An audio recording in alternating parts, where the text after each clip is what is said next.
You look at this sculpture where it's exhibited in the Ripley's Odditorium of Gatlinburg. When you first came across the sculpture, you thought it a serviceable self-portrait of the artist, but as you came upon it, as a tiger comes across a gazelle, you realize the reality of what you came to consume. Paint is not the material that makes this piece. Buttons make this piece. Buttons? With what point do these buttons butt into the conversation? Graffiti made my childhood criminal. Sometimes I feel upset. New Order. Don't listen to radio. I heart techno. Final Fantasy VII. Don't follow leaders. Art is not a crime. I heart animals. That funny feeling runs through these buttons like a hot knife through butter because you can't look at any one of these buttons in isolation. It's the culmination, the synthesis of all these buttons together that makes up the artwork. What is that culmination? What is that synthesis? Is this to say that the average person living today is a tapestry of slogans and sayings, a patchwork of buttons and bywords? Yet there are a few repeated themes. Graffiti and its criminalization comes up often. Many buttons are just the names of artworks and artists, perhaps those artworks and artists the portrait's likeness enjoys. And even more damning to your thesis is not what buttons are included in this piece, but what buttons are excluded. No partisan politics paint this portrait or pin this man down. He is unfettered by such activism, flying free with the ego of the enlightened centrist. You look now to some context, some clue outside the work that might show the meaning within. Ripley's provides you with such context, a humble placard hung beside the sculpture. State of Mind is a self-portrait of Russian artist Mikhailov, made from 2,700 1-inch political buttons.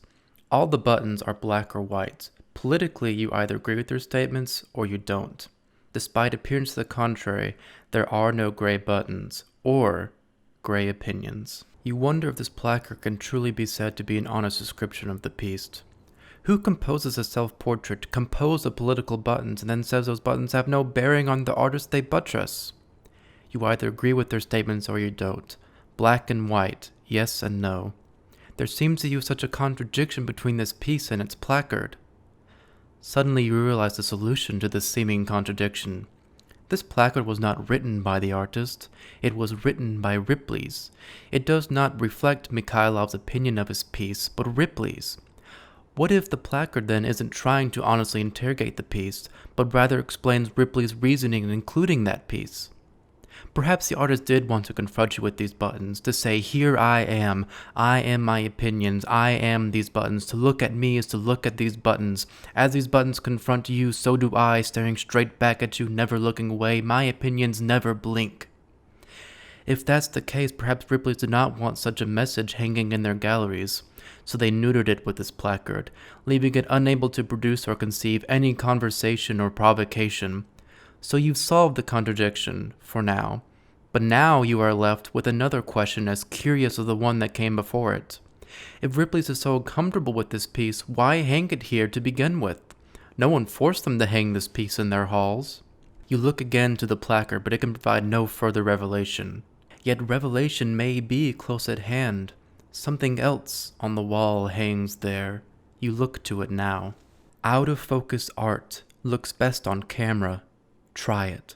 This is how Ripley's wishes us to view this artwork, or rather, this is the artwork they wish us to have viewed from the beginning. They tell us not to look at these little buttons, these little signifieds and the bared signifiers they bear here. Look with blurred eyes, see only a flutter of shapes and colors.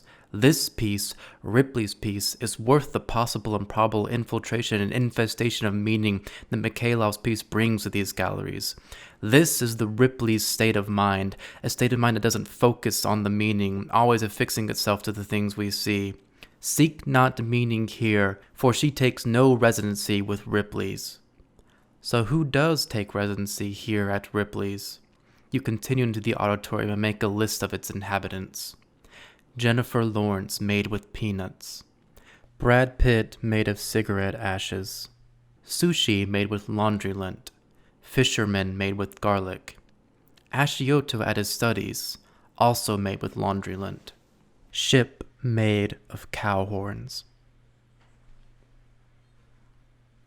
Michelle Obama made of bottle caps.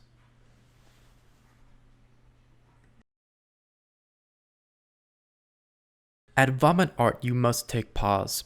It requires at least some questions to be asked, if only, why? Yet to answer that question, other questions need to be asked, questions that get at the intention of the piece, questions you're not prompted to pose at any other artworks. Could this violent composition represent the violence of vomiting? Could this be a commentary on the artistic impulse as itself being like vomiting, the regurgitation of your inward self to being outside of you? In this comparison, vomit and paint become for the artist the same thing, a method of externalizing. But, like vomit itself, it's not meant to be dwelt on long, and the impulse to toss the subject is stronger than that to keep it down inside you, as the subject can only make you sick the longer it sits. So you seek some solace where you can clear your mind, though hopefully not your stomach. South American tea tray decorated with the wings of tropical butterflies, indicative of Ripley's treatment of the religious. Millionaire dollar god of fortune is the more telling piece, though, when concerning Ripley's irreligiosity. In ancient tradition, if you rub the belly of Hote, the god of good fortune, he will grant you happiness and prosperity. This Hote sculpture is made from $1 million macerated, finely shredded, by the U.S. government. Rub Hote's belly, and your good fortune may be granted. Don't think of what it means for this Eastern god to be stuffed with the currency of the great Western power. Don't think of what it could mean for that imperial power to stuff a Buddhist god with $1 million of its currency that it itself shredded. Don't think of the commodification of religion under capitalism, of the buying and selling of religious relics satisfying commodity fetishism. There is no meaning under Hote's belly, only money. Tree bark art. This incredible art is made from tree bark. Ripley's owns dozens of portraits made from non-traditional art supplies, from candy to laundry lint to tree bark. This is the pride of the Odditorium. It is not what these supplies come to compose, but what these supplies are themselves. The pleasure of tree bark art isn't the recreation of nature from natural materials, what it means to make a tree out of its bark, but simply that it's tree bark to begin with. Were this portrait of nature made from garlic, peanuts, laundry lint, or yes, vomit, it wouldn't matter. Nor would it matter if the tree bark were used to represent sushi, a pair of fishermen, a cat at studies, or even Jennifer Lawrence. It could still find a wall to hang itself on at Ripley's, where subject matters very little. It doesn't matter what the buttons say in State of Mind. It matters only that they are buttons. It's all the better you blow your camera when taking pictures, so no witness can be born of the meaning born on them. Meaning takes no residency with Ripley's. So who does?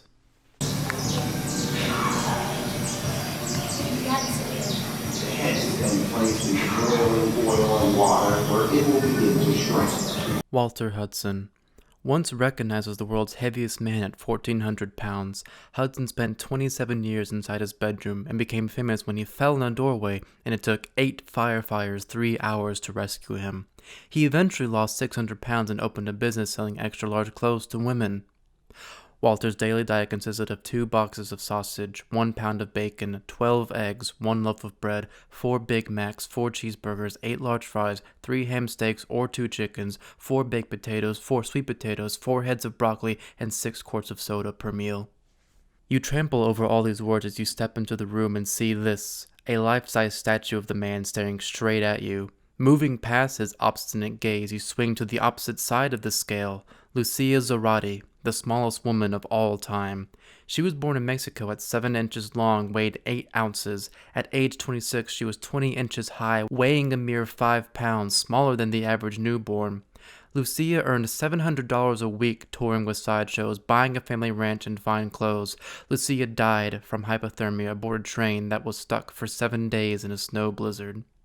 You think you can see some of the sadness of her life in her eyes. Then you remember it is only an artist's interpretation of that sadness.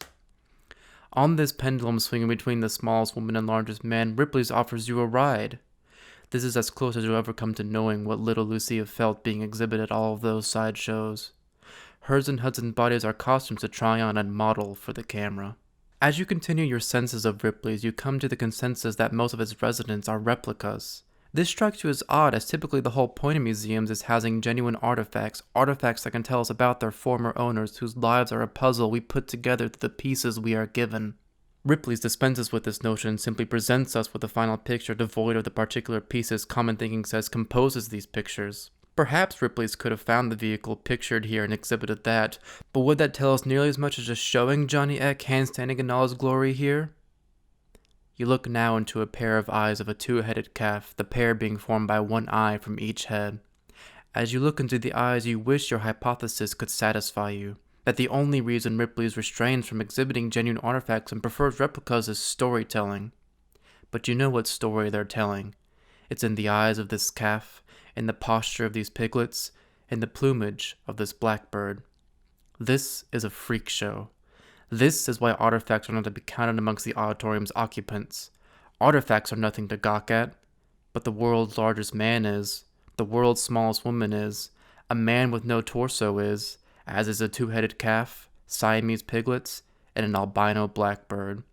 There's something for you and your friends to point out to each other and ask, can you believe that? So who else is in this freak show? Lock-nosed woman. Bothered by his wife's gossiping, a 19th century chief from the German tribe of southern Nigeria padlocked his queen's nose, threatening to padlock her mouth as well. Mistaking the lock for ornamental decoration, the women of the tribe adopted the lock as a piece of jewelry, wearing them instead of their traditional nose rings. Notice how the story revels in the idiocy of the tribe's women and in their foolishness in thinking the chief's punishment was the wife's latest fashion.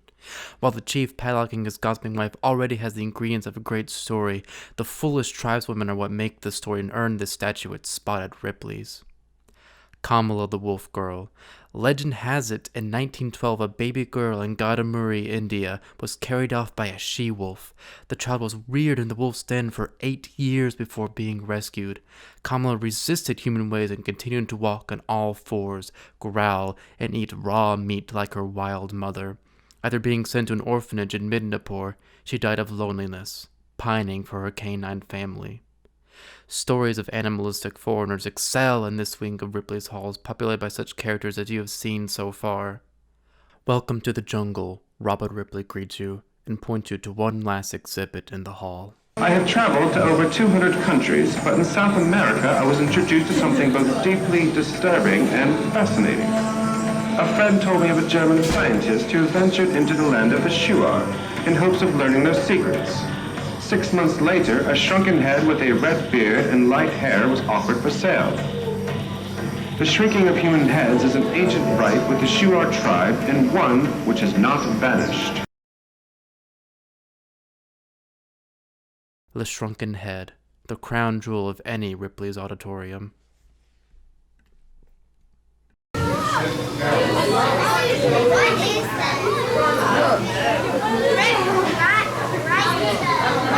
This replica of the Fiji mermaid, once housed at Gatlinburg Odditorium, is now on display at the city's aquarium. Or is it? Yes, you can see this mermaid presented in its little box, and presented, you note, with quite the caption. This curious object was once exhibited as a genuine mermaid. Incredible as it may sound, thousands of people paid 25 cents in 1842 to see P.T. Barnum's Fiji mermaid. Barnum insisted this mermaid was genuine until, in his old age, he admitted the mermaid was just an ingenious fusing of the upper half of a monkey and the lower half of a fish. Typical convention for museum labels, a convention Ripley's typically follows, is to give the piece's name, its artist, and the materials used in its construction. The piece's name is given, Fiji mermaid, the artist too, P.T. Barnum, and finally materials are given here, the upper half of a monkey and the lower half of a fish. But this is not all that is given. Given also is the story of the original mermaid's exhibition, a story that on the one hand shows that Ripley's could have prompted you this entire time to ponder the stories their displays tell throughout their galleries, stories you can now confidently say they choose not to narrate. But on the other hand, the story they give you is again apocryphal to the work. This does not narrate the story P.T. Barnum told with his piece, but narrates the story Ripley's tells through it. It tells you not of the piece itself, but of its audience. It reminds you that you are not the first to see this mermaid. You are not alone in finding meaning in this box. Others came here in search of the same thing, but what they found was quite different. Where you find a replica of a hoax, they found an authentic mermaid sitting before their eyes, a finding Ripley's openly mocks. Incredible as it may sound, Ripley's ironically reassures you of the authenticity of the story they are about to tell. A story that'll sound as ridiculous as a real live mermaid, but which they assure you is true. You can believe it or not, though. Regardless, they commence to tell you that thousands of people paid 25 cents in 1842 to see P.T. Barnum's Fiji Mermaid.